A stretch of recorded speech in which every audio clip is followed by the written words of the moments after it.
ibreyi kaş boyalı. Öldüm öldüm öldüm öldüm, yar yüzünü nerede gördüm? Bunda benim suçum neydi?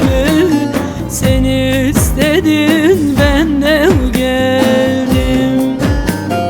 Öldüm öldüm öldüm öldüm, gül gibi savrarıp soldum.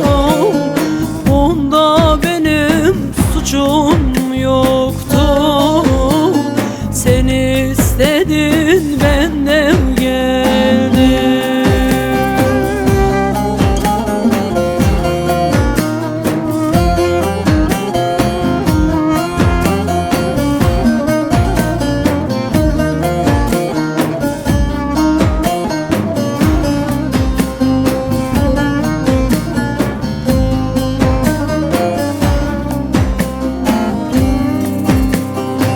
Kaşlarını eğdirirsin, birbirine değdirirsin.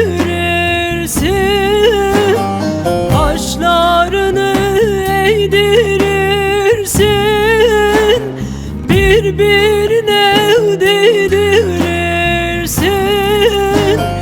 Güzelliğin yoktur ama sen kendini sevdirirsin. Güzelliğin yoktur ama sen kendini sevdirirsin. Öldüm öldüm öldüm öldüm, yar yüzünü nerede gördüm? Bunda benim suçum